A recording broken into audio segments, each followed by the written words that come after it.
اب مجدد کامل الامام المہدی سلسلہ تجدید خلافت کی آخری کڑی کے ظہور کا وقت ہے۔ اس میں مجھے ایک تو قرآن مجید سے اشارہ ہے، میں اسے تفسیر نہیں کہتا ہے۔ میرے نزدیک قرآن مجید میں چند آیتیں سورہ مدثر کی اور چند آیتیں سورہ انشقاق کی بڑی عجیب ہے۔ سورہ مدثر کی آیات میں حضور کی آمد کا نقشہ کھینچا گیا ہے، کلا والقمر واللیل اذ ادبر والصبح اذا اسفر انہا لإحدی الکبر نذیرا للبشر لمن شاء منکم ان یتقدم او یتأخر۔ نہیں، قسم ہے جان کی، کلا والقمر واللیل اذ ادبر، اور رات کی جب کہ وہ پیٹ موڑنے جانے لگے اور صبح کی جب کہ وہ روشن ہو جائے۔ حضور سے پہلے 600 برس ایسے گزرے ہیں دنیا میں کہ نبوت کا سورج نہیں تھا، بس چاند جیسے مستعار روشنی چاند کی ہوتی ہے تو سابقہ انبیاء کی مستعار روشنی تو دنیا میں تھی، دھلی دھلی جیسی چاند کی ہوتی ہے، لیکن وہ سورج نہیں تھا۔ لیکن اب وہ رات ختم ہو رہی ہے، واللیل اذ ادبر جا رہی ہے، محمد صلی اللہ علیہ وسلم کا سورج، یہ شمس نبوت الرسالت طلوع ہو گیا، والصبح اذا اسفر انہا لإحدی الکبر۔ بہت بڑی باتوں میں سے ایک بات ہے جو ہوئی ہے، وہ معمولی واقعہ نہیں، احدی الکبر، یہ تاریخ انسانی کے عظیم ترین واقعات میں سے بے شک محمدی نذیرا للبشر، پوری نوع انسانی کے لیے نذیر بن کر آئے۔ یہ تو ہے حضور کا معاملہ، لیکن اب جو معاملہ ہونا ہے دوبارہ، اس لیے کہ خلافت علی منہاج نبوت دوبارہ اب قائم ہوگی انشاءاللہ۔ حضور کے بعد میں آپ کو بتا چکا ہوں، خلافت راشدہ ختم ہونے کے بعد سے زوال زوال زوال زوال زوال زوال زوال زوال زوال، تھوڑا سا 2.5 سال کا 2 سال کا وقفہ آیا ہے حضرت عمر بن عبدالعزیز، ورنہ زوال زوال زوال زوال زوال۔ اگرچہ اس زوال کو 1000 سال لگے ہیں، یہ عمارت جو محمد نے بنائی تھی ایک دن میں نہیں گر گئی صلی اللہ علیہ وسلم، کھنڈر بتا رہے ہیں عمارت عظیم تھی، 1000 سال کے بعد یورپ کے سیلاب نے آ کر اس کو گرایا ہے اور ختم کیا ہے، ورنہ 1000 سال تک صفت و شوکت کے ساتھ امت مسلمہ تو موجود رہی ہے، چاہے اسلام جو ہے وہ حکومت کی سطح پر موجود نہیں تھا۔ بہرحال اب جو اس کا دور آیا ہے دوبارہ خلافت علی منہاج النبوہ کا دور، اس کا نقشہ سورہ انشقاق میں کھینچا گیا ہے، فلا اقسم بالشفق۔ اب دیکھیے سورج غروب ہو گیا، حضور کی بعثت کے وقت تو سورج رسالت طلوع ہوا تھا، اب وہ سورج غروب ہو چکا ہے۔ سورج کے غروب ہونے کے بعد صرف روشنی رہ جاتی ہے شفق کی، سرخ سی، بس وہی باقی رہ گئی، باقی کیا رہ گیا؟ بدا الاسلام غریبا ویسعود کما بدا فتوبى للغرباء فلا اقسم بالشفق واللیل وما وسق۔ رات کی سی تاریکی ہے اور جو کچھ اس نے اپنے اندر جمع کر لیا ہے، والقمر اذا اتسق، اور قسم ہے چاند کی جب کہ وہ بھر جائے، پورا بھرتا ہے کتنے دنوں میں؟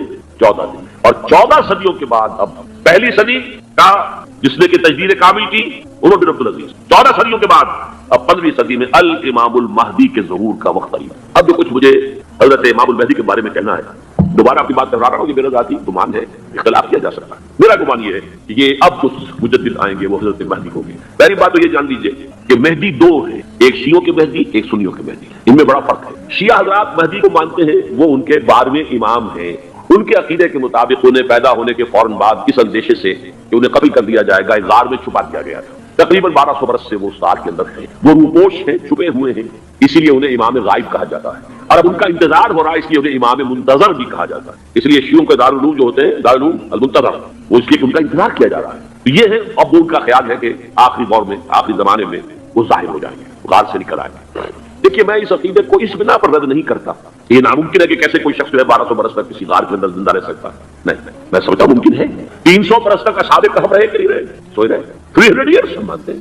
حضرت عیسیٰ اسی حیات عرضی کے ساتھ 2000 سال سے موجود ہیں آسمان پہ کہ نہیں؟ آپ کو معلوم ہے حضرت عزیر 100 برس تک مرنے کے بعد دوبارہ زندہ کر دیے گئے، فاماتہ اللہ 100 عام ثم بعثہ، تو ناممکنات میں سے کوئی سوال پیدا نہیں ہو۔ لیکن یہ کہ آیا کوئی امامت معصومہ کا تصور قرآن اور حدیث سے ہمیں ملتا ہے؟ پھر یہ کیا یہ موروثی امامت کہ حضرت علی کی نسل جو حضرت فاطمہ سے چلی ہے اسی میں یہ امامت ہوگی؟ اس کے لیے ہمارے پاس کوئی دلیل نہیں ہے، ہم اس کو تسلیم نہیں کرتے۔ ہم تو سمجھتے ہیں کہ معصومیت ختم ہو گئی محمد رسول اللہ صلی اللہ علیہ وسلم پر، خاتم المعصومین ہے محمد رسول اللہ، اب ان کے بعد تو اجتہاد ہے اور خلافت ہے، عام معاملات میں اجتہاد ہوگا، نظام خلافت کا ہوگا۔ تو ہمارے نزدیک جو میں جس مہدی کا نام لے رہا ہوں وہ مہدی ہے جو ایک مجدد ہوں گے، جیسے کہ مجددین کے نام میں نے آپ کو گنوائے ہیں، مجدد الفسانی ہو، شاہ ولی اللہ ہو، سید احمد بریلوی ہو، شیخ الہند ہو، ایک ہوں گے انسان جو پیدا ہوں گے انسانوں کی طرح عام طور پر اپنی عمر کو پختگی کو پہنچیں گے، پھر وہ سامنے آئیں گے منظر پر، پھر وہ کام کریں گے، قیادت کریں گے، عرب میں ان کا ظہور ہوگا۔ دوسری بات یہ نوٹ کر لیجیے حضرت مہدی کے بارے میں، ہمارے ہاں احادیث کے جو مجموعے ہیں، ان میں جو ٹاپ کے 2 مجموعے ہیں ان میں کہیں حضرت مہدی کا ذکر نہیں ہے، نہ صحیح بخاری میں نہ صحیح مسلم، لیکن ہم اس سے نظر انداز نہیں کر سکتے کہ صحائح ستہ کی بقیہ 4 کتابوں کے اندر موجود ہیں، لہذا نظر انداز نہیں کر سکتے، اگنور کرنا ممکن نہیں ہے۔ اب اس میں میں چاہتا ہوں کہ کچھ حدیثیں آپ کو میں سناؤں جن میں حضرت مہدی کا تذکرہ کیا گیا ہے۔ پہلی ہے وعن عبداللہ بن مسعود قال قال رسول اللہ صلی اللہ علیہ وسلم، حضرت عبداللہ بن مسعود سے روایت ہے، وہ فرماتے ہیں کہ حضور نے ارشاد فرمایا لا تذهب الدنيا حتى يملك العرب رجل من اہل بیتی، یہ دنیا ختم نہیں ہوگی جب تک کہ عرب پر میرے اہل بیت میں سے ایک شخص کی حکومت قائم نہ ہو۔ اور آپ کو معلوم ہے کہ آج تک عرب پر حضور کے اہل بیت کی کوئی حکومت قائم نہیں ہوئی، اور جب قائم ہوئی بھی تھی حضرت علی کو اگر شمار کیا جائے، اس لیے کہ حضور نے وہ جو مشہور واقعہ ہے کہ ایک چادر میں لے لیا تھا حضرت علی کو اور حضرت فاطمہ اور حضرت حسین کو